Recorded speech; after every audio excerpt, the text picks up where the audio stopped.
Fomos almoçar juntos lá fora, em um lindo dia de primavera. Enquanto comíamos, Courtney, a única com uma carreira estável na época, disse: "Não temos estrelas aqui. Essa é uma série coletiva. Todos nós precisamos interpretar amigos." Considerando o seu nível, ela poderia muito bem se achar. Seria fácil dizer: "A estrela sou eu." Nossa, ela poderia ter ido almoçar em outro lugar e ninguém teria dito nada. Em vez disso, ela sugeriu simplesmente: "Vamos tentar nos conhecer melhor." Ela havia notado que era assim que as coisas funcionavam na sua outra série e queria que o mesmo acontecesse em Friends. Então, seguimos a sugestão dela. Desde aquela primeira manhã, nos tornamos inseparáveis. Fazíamos todas as refeições juntos. Jogávamos pôquer. No começo, eu era o piadista em tempo integral, fazendo gracinhas como se fosse uma máquina de comédia sempre que aparecia a oportunidade. Provavelmente, enchendo o saco de todo mundo, tentando conquistar os outros ao mostrar como eu era engraçado. Afinal, por qual outro motivo alguém gostaria de mim? Eu levaria 15 anos para entender que eu não precisava ser uma metralhadora de piadas. Naquela primeira tarde, conhecemos nossos camarins, que acabaram não fazendo muita diferença, porque nunca ficávamos neles. Nós vivíamos juntos. Quando fomos para os nossos carros e nos despedimos na primeira noite, me lembro de ter pensado: estou feliz. Não era uma emoção que eu senti o tempo todo. Quando cheguei em casa, liguei para os meus amigos, menos para Craig, levando em consideração o que tinha acontecido. E contei sobre o meu dia fantástico. Depois, fui para o Formosa, como de praxe. Eu me lembro de dizer que aquela série era tão boa que eu jamais teria sonhado escrever algo parecido. Meus amigos ficaram super felizes por mim, mas senti uma mudança. Talvez eu estivesse cansado do negócio no Formosa? Eu queria desesperadamente aparecer de manhã cedo em um emprego que mudaria a minha vida. Então, bebi menos do que de costume. Havia uma bicicleta ergonômica nos fundos do meu apartamento, e eu a usei todos os dias. Perdi 5 quilos de gordura e álcool entre o piloto e o primeiro episódio. Naquela noite, fui dormir pensando: não vejo a hora de voltar para o trabalho amanhã. No dia seguinte, quando me deslocava para o estúdio da Warner Bros., me dei conta de que eu estava dirigindo inclinado na direção do para-brisa. Eu queria estar naquele lugar. Isso continuaria sendo verdade ao longo dos 10 anos seguintes. O segundo dia foi um acontecimento. Seguimos para um prédio novo, o prédio 40, para a primeira leitura do roteiro em grupo. Eu estava nervoso e empolgado, mas também confiante. Sempre me saí bem nas primeiras leituras. Mas a ideia de que qualquer um poderia ser demitido e substituído ainda pairava no ar. Lisa, por exemplo, tinha sido originalmente selecionada para uma outra série e foi demitida durante a fase de ensaios por ninguém menos que o diretor de Friends, Jimmy. Se não acertássemos o tom das piadas, ou se algo desse errado, bom, qualquer um de nós poderia ser substituído antes mesmo de aprender o caminho até o camarim. Mas eu conhecia Chandler. Eu seria capaz de trocar um aperto de mão com Chandler. Eu era o Chandler. E nós também éramos a cara um do outro. Naquele dia, a sala estava lotada. Na verdade, não restava mais nenhum lugar para sentar. Havia roteiristas, executivos, o pessoal da emissora. Umas 100 pessoas deviam estar ali dentro, mas eu era um cara teatral e adorava aquele tipo de ambiente. Reencontramos Marta, David e Kevin, os responsáveis pela série, que tinham nos contratado, e quase imediatamente sentimos que eles eram nossas figuras parentais.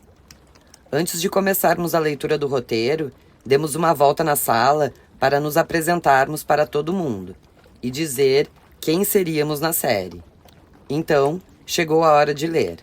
O que aconteceria?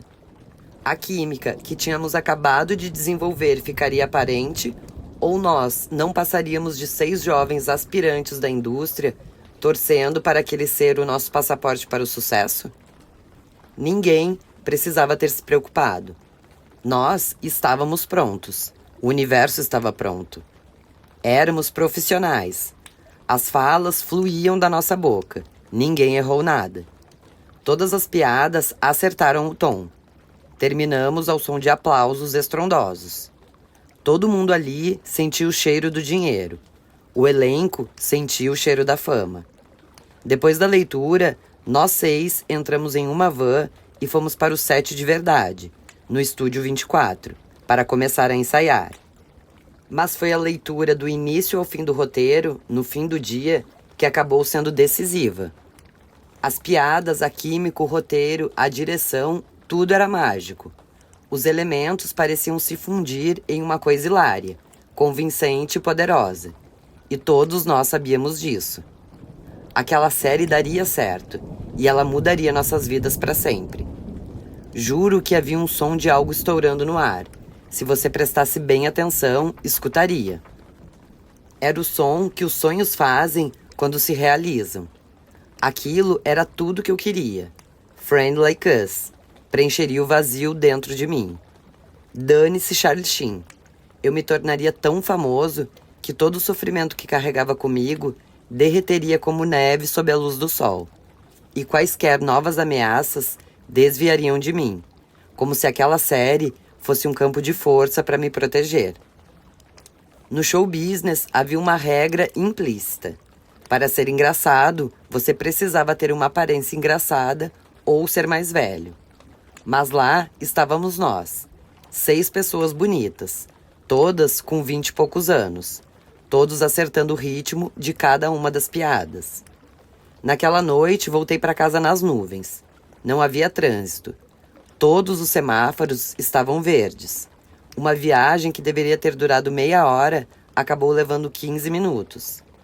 A tensão que sempre senti falta estava prestes a inundar todos os cantos da minha vida, como uma sala iluminada pelo brilho de um trovão. A partir de agora, as pessoas iriam gostar de mim. Eu seria suficiente. Eu era importante. Não era carente demais. Eu era um astro. Nada nos seguraria. Ninguém que entrasse em um salão de festas teria que se virar para notar minha presença. Eu seria o foco de todos os olhares, não a moça bonita andando a 1 metro na minha frente. Passamos o resto da semana ensaiando, e então começamos a perceber outra coisa. Sou ator desde 1985, e aquilo nunca tinha acontecido antes, e nunca mais aconteceu. E era lindo. Os chefes não demonstravam um pingo de tirania. Na verdade, o set tinha um clima criativo de verdade. Podíamos sugerir piadas, e a melhor vencia. Não importava de onde viesse. A moça do lanche disse uma coisa engraçada? Pode colocar no roteiro, não tem problema. Então, não apenas eu estava lá como ator, como toda a minha criatividade fluía. Os criadores levaram cada um de nós para almoçar, para nos conhecer e incorporar alguns aspectos da nossa personalidade na série. No meu almoço, eu disse 2 coisas. A primeira foi que, apesar de não me considerar feio, eu tinha um azar absurdo com as mulheres e que meus relacionamentos tendiam a ser desastrosos. E a segunda, que eu não me sentia nada confortável com qualquer tipo de silêncio. Sempre preciso interromper esses momentos com uma piada. E isso se tornou uma desculpa para Chandler ser engraçado. Perfeito para um sitcom.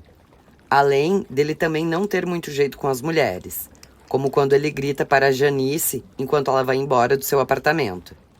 Eu assustei você, falei demais. Sou esquisito e perdido, e desesperado por amor. Mas não havia personagem melhor para um sitcom. Alguém que detesta o silêncio e precisa quebrá-lo com piadas. Tudo isso era verdade, tanto para Chandler quanto para mim. Logo no começo da produção de Friends, percebi que estava muito afim de Jennifer Aniston. Nossos cumprimentos se tornaram desconfortáveis. Então, eu ficava me perguntando, por quanto tempo posso olhar para ela? 3 segundos é muito? Mas essa sombra desapareceu sobre o brilho quente da série, e também pelo desinteresse gritante dela. Nas noites de gravação, ninguém errava. Tínhamos que regravar cenas quando as piadas não ficavam tão engraçadas. Todos os roteiristas se juntavam para reescrever essas partes. Mas erros? Simplesmente não aconteciam. Muitas séries exibem segmentos com erros de gravação, mas de Friends não existem tantos assim. Desde o piloto até... Na verdade, ninguém errou nada no piloto. Nós éramos os New York Yankees, competentes, profissionais, fazendo o melhor trabalho possível desde o começo. Estávamos prontos. E eu falava de um jeito que ninguém nunca tinha falado antes em sitcoms, dando ênfase em trechos estranhos, escolhendo palavras que ninguém pensaria em destacar. Eu ainda não sabia, mas meu jeito de falar se infiltraria na cultura pelas décadas seguintes. Naquele momento, meu único objetivo era encontrar maneiras interessantes de apresentar falas que já eram engraçadas, tentando fazê-las decolar de verdade.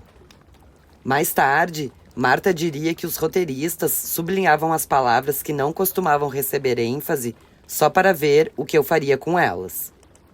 Mesmo quando havia problemas com os personagens, nós conseguíamos trabalhar neles de um jeito que as soluções acabavam se tornando momentos icônicos.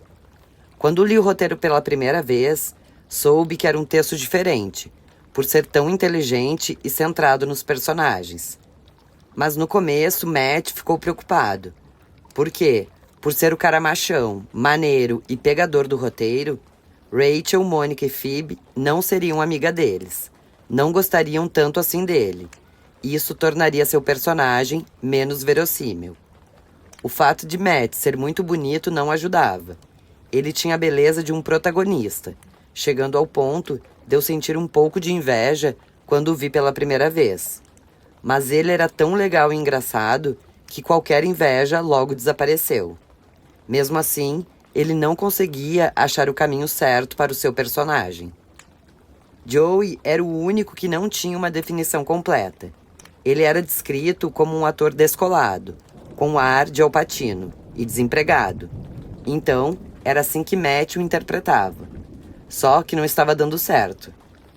Em determinado momento, na escolha do figurino, ele chegou a vestir uma calça de couro marrom, que por sorte foi vetada por todo mundo, especialmente por Marta, que estava no comando.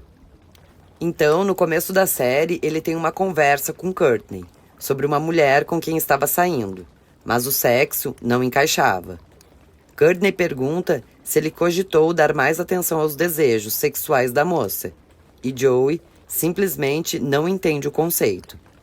Foi então que o personagem deixou de ser um mulherengo e se tornou um bebê fofo, inútil e burro. Ele enfatizava isso com a piada recorrente de pedir para as pessoas repetirem as coisas e de não entender o que era dito. Sua posição na série, como um irmão mais velho e idiota de Rachel, Mônica e Phoebe, estava evidente agora. Todo mundo havia encontrado seu lugar. De vez em quando, mais na primeira temporada, Matt ia até o meu camarim para me perguntar como deveria dizer suas falas. Eu o aconselhava. Ele descia e acertava a cena em cheio. Mas ele recebe o prêmio de ator que mais evoluiu. Porque quando chegamos à 10ª temporada, era eu quem ia ao camarim dele pedir conselhos sobre como dizer algumas das minhas falas. Tudo isso ainda estava por vir. Por enquanto, filmávamos os episódios para a data da estreia no outono de 1994. E ninguém sabia que nós existíamos. Depois que a primeira temporada da série ficou pronta, só restava encontrar o horário certo. A NBC sabia que tinha algo especial. Então, nos colocaram num intervalo entre duas séries famosas. Era o lugar perfeito, promissor. Os serviços de streaming ainda não existiam. Então, o horário de exibição de uma série fazia toda a diferença no mundo. Ainda era a época da televisão programada, quando o pessoal voltava correndo para casa para assistir ao programa das 8 ou das 9. E as pessoas organizavam suas vidas de acordo com as séries que acompanhavam, não o contrário. Então, sermos exibidos nas quintas-feiras, às 8h30 da noite, entre duas séries de muito sucesso, era uma vantagem incrível. Pegamos o jatinho da Warner Bros. Para assistir às prévias em Nova York. Prévias são quando as séries são apresentadas para as emissoras afiliadas. Foi nessa viagem que nos contaram que o nome da série agora seria Friends. Achei essa ideia péssima. Nunca disse que era um cara esperto. E Friends foi um sucesso com as afiliadas. Tudo estava se alinhando. Em Nova York, comemoramos, enchemos a cara, nos divertimos. Depois, seguimos para Chicago para novas prévias, novas festas. Depois disso, passamos o verão inteiro esperando pela data de estreia. Preenchi esse tempo com 3 coisas que merecem destaque. Apostas em Las Vegas, amando de Jimmy, uma viagem sozinho para o México e amassos em um armário com Gwyneth Paltrow. Conheci Gwyneth em Massachusetts. Ela estava fazendo uma peça lá e eu fui visitar o meu avô. Em uma festa qualquer, acabamos dando uns amassos em um armário de vassouras. Como ainda éramos desconhecidos o suficiente, a história não foi parar na capa dos tabloides. Mas com isso em mente, coube a Jimmy me dar um choque de realidade. Depois das prévias, era inegável que a série se tornaria um sucesso. Então Jimmy nos levou para Las Vegas de jatinho. Assistimos ao piloto de Friends, no voo.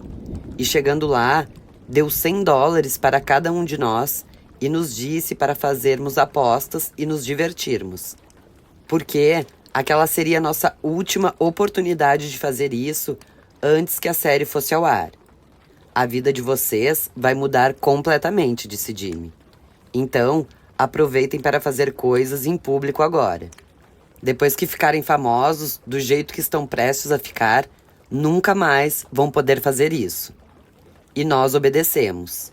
Nós 6, os novos amigos, tomamos um porre, fizemos apostas e vagamos pelos cassinos.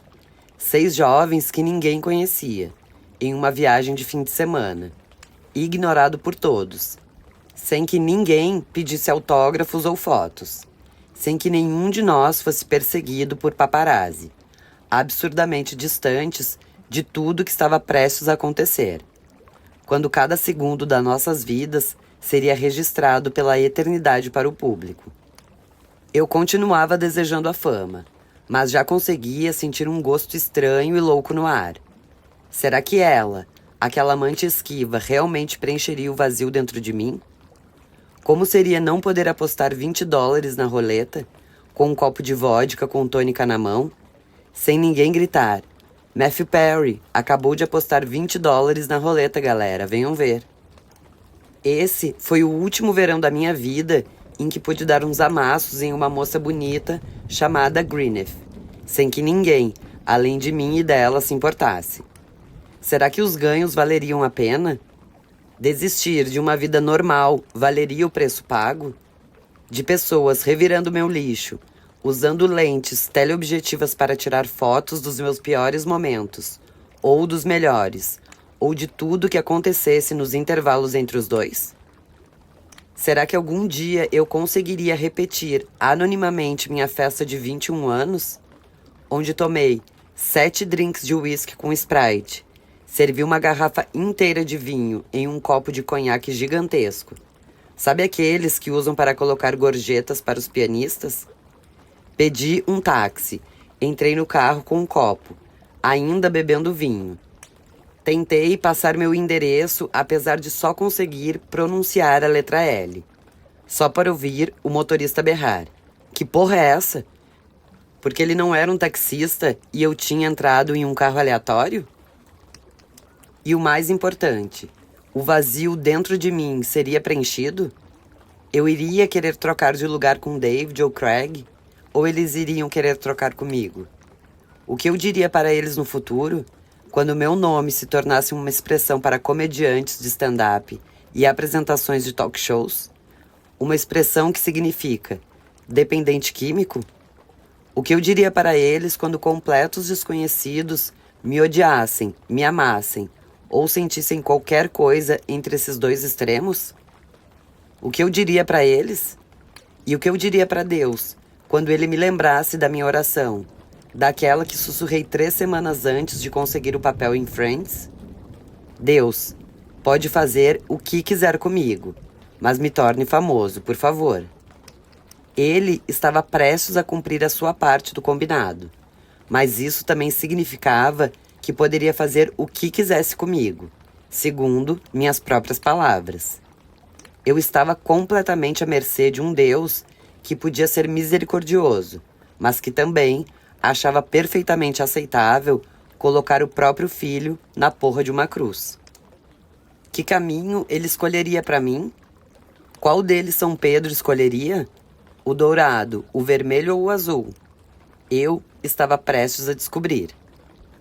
Com as palavras de Jimmy sobre a fama iminente ainda ecoando em meus ouvidos, achei que seria uma boa ideia fazer uma última viagem como um cara anônimo.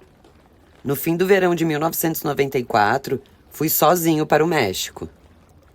Fazia pouco que tinha terminado com minha namorada Gabi e decidi sair sozinho em um cruzeiro para beber. Zanzei por Cabo, enchendo a cara e ligando para garotas em Los Angeles. Então, toda noite no cruzeiro, eu ia para alguma festa esquisita, em que todo mundo parecia desconfortável, até começarem a servir jarras de bebida, para dar uma injeção de ânimo. Eu me sentia solitário, não transei. Cabo era quente, mas por dentro eu só sentia frio. Dava para sentir que Deus me observava, que esperava algo. A parte mais desconcertante era que eu sabia que Deus era onisciente, o que significava que Ele já sabia o que tinha reservado para mim. Friends estreou em uma quinta-feira, no dia 22 de setembro de 1994. A série ficou no 17º lugar da audiência, o que era muito bom para uma estreia. As críticas no geral também foram ótimas. Friends promete ser empolgante e sedutor.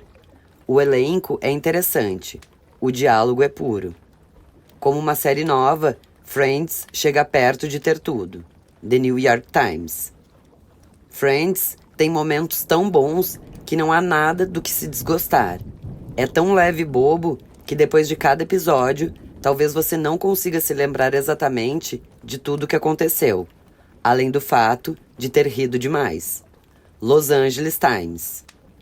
Um elenco afiado entrega um bombardeio de piadas com acanhamento inteligente, que passa a impressão de que fazem parte de uma peça da geração X. People. Alguns críticos odiaram. Um dos personagens diz que sonhou ter um telefone no lugar do pênis, e que quando o aparelho tocou, era minha mãe? E isso acontece nos primeiros 5 minutos. É uma criação pavorosa, muito ruim. As estrelas incluem a bela Courtney Cox e os antes engraçados David, Lisa, Matt e Matthew Perry. Todos são bonitos, mas é triste ver como estão se degradando. The Washington Post. Por outro lado, um caça-talentos da gravadora Decca, chamado Dick, ao dispensar os Beatles, disse para Brian, em 1961, que as bandas de rock estão nas últimas. Fico me perguntando como aqueles críticos se sentem hoje em dia, depois de desmerecerem a série mais amada de todos os tempos. Eles realmente pesaram a mão. Nós não estávamos nas últimas. Éramos a definição de horário nobre, quando o horário nobre ainda valia de algo. A era de ouro da televisão. Ainda mais importante do que as ótimas críticas, perdemos apenas 20% da audiência de Mad About You. Um desempenho extremamente promissor para uma série nova. Quando chegamos ao 6º episódio, já estávamos ultrapassando Mad About You, o que significava que éramos um sucesso absoluto. Não demoraria muito para chegarmos ao top 10, depois ao top 5, e não sairíamos do topo por uma década. Até hoje, esse continua sendo um feito inédito. Então, lá estava ela, a fama, do jeito como previmos. Friends explodiu, e eu não podia arriscar isso. Eu amava meus colegas, amava os roteiros, amava tudo na série. Mas também estava lutando contra os meus vícios, o que só aumentava a minha vergonha. Eu tinha um segredo que ninguém podia descobrir, e até mesmo filmar os episódios era difícil.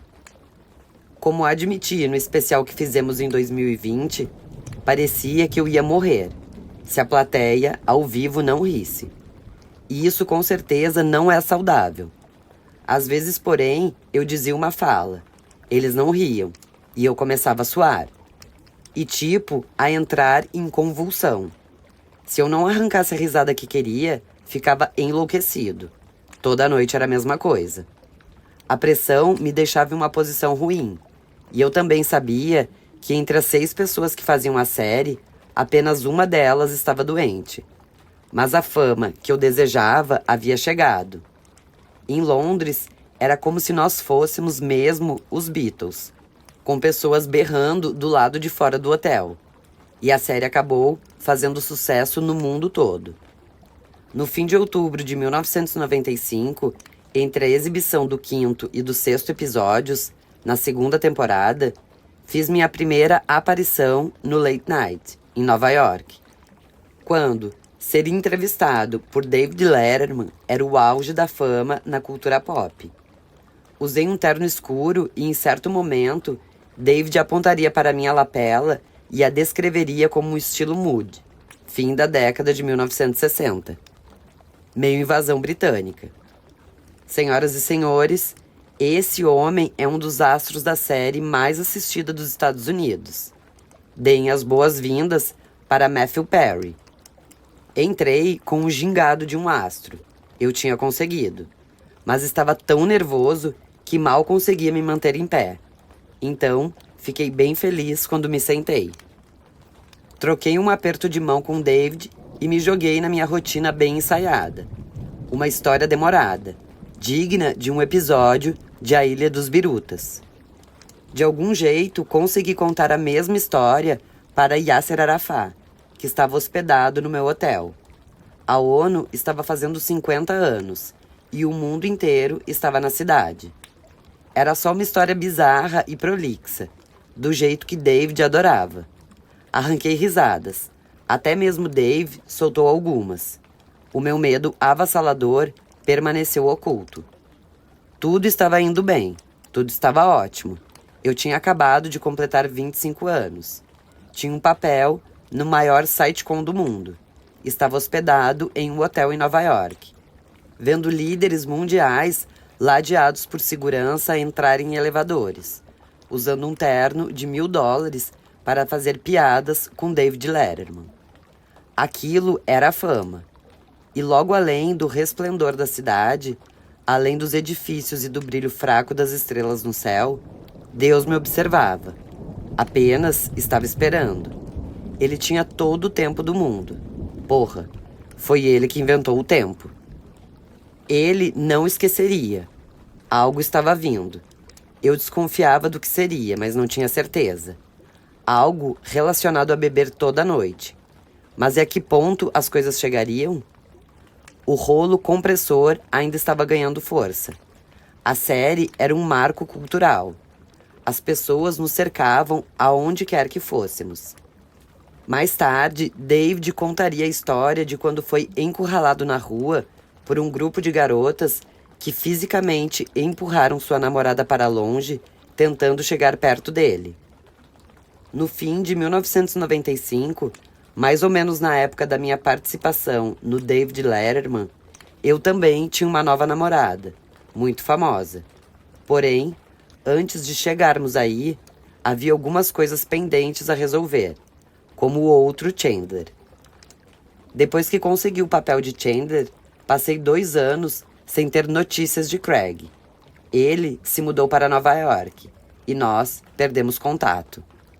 Best Friends, a série que ele escolheu fazer, em vez de Friend Like Us, não deu em nada. Mais tarde, o ex-presidente da NBC escreveu em seu livro de memórias sobre Craig ter dispensado Friends. Graças a Deus. Craig tinha um ar meio vilanesco. Ele parecia ter muita raiva guardada. É raro encontrar um protagonista bonito que seja capaz de fazer comédia e que as pessoas consigam amar. Ele trabalhava bastante. Com o tempo, acabaria estrelando Vendedor de Ilusões na Broadway e Despertar de um Pesadelo com Dina Davis e Sam Jackson, entre muitas outras coisas bem legais. Mas a divergência entre nossas sortes acabou com a amizade. Eu sentia falta dele. Craig continuava sendo a mente comediante mais rápida que eu já conhecera, e eu adorava isso. E várias outras coisas sobre ele. Eu não podia mais encontrar meus amigos no Formosa. Também sentia a falta dessa vida. Comecei a beber sozinho no meu apartamento, porque era mais seguro. A doença piorava, mas eu não enxergava isso, não naquela época. Se as pessoas vissem o quanto eu bebia, talvez se preocupassem e me pedissem para parar. E parar, obviamente, era impossível. Um dia, porém, Craig me ligou do nada. Ele queria me encontrar. Fiquei felicíssimo, mas nervoso. Sabe aquela sensação de quando você acaba namorando alguém de quem seu melhor amigo gostava? Eu me sentia assim. Tinha ficado com o papel que ele podia e deveria ter aceitado. E tudo estava indo às mil maravilhas para mim. Depois, às bilhões de maravilhas. E depois, algum outro número ainda maior do que esses das maravilhas. Eu nem imaginava como seria o reencontro com meu ex-amigo. Mais tarde, Marta comentaria. Nós cogitamos vários atores para Chandler, só que as coisas aconteceram como tinha que acontecer. Mas eu não podia falar nada desse tipo para Craig, porque a coisa que deveria acontecer, o milagre, tinha acontecido comigo, não com ele. Apesar da decisão ter sido dele, não minha. Quando ele apareceu no meu apartamento, a tensão estava nas alturas. Craig falou primeiro.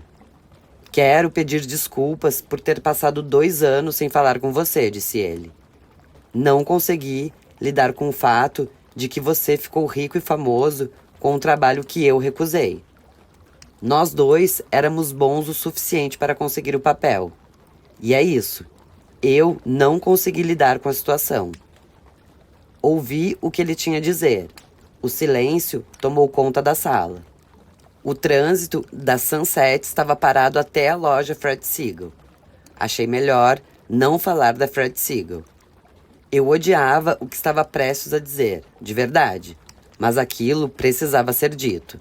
Então falei. Quer saber, Craig? A fama não faz aquela diferença toda que nós pensávamos que faria.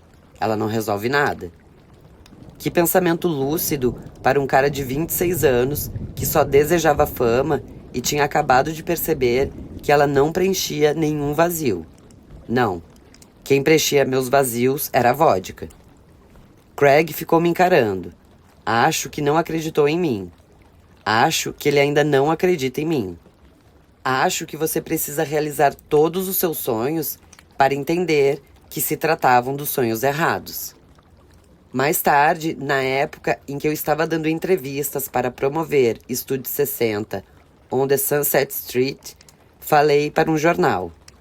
Eu trabalhei na série menos assistida da história da televisão, Second Chance, em 1987, e na mais assistida, Friends. E nenhuma delas fez a diferença que eu esperava na minha vida. Levando tudo em conta, eu certamente trocaria de lugar com Craig, com David ou com o frentista do posto da esquina. Eu trocaria de lugar com eles em um piscar de olhos, para sempre. Se isso mudasse quem eu sou, o jeito como sou, preso a essa roda de fogo. Eles não têm um cérebro que quer matá-los. Eles dormem bem à noite. Acho que isso não faria nenhum deles se sentir melhor a respeito das decisões que tomaram, do caminho que suas vidas seguiram. Eu daria tudo para não me sentir assim. Penso nisso o tempo todo. Não estou falando por falar, é um fato. Aquela oração faustiana que fiz foi uma coisa ridícula. A oração de uma criança. Ela não se baseava em nada real, mas se tornou real. O dinheiro, O reconhecimento e as experiências de quase morte comprovam isso.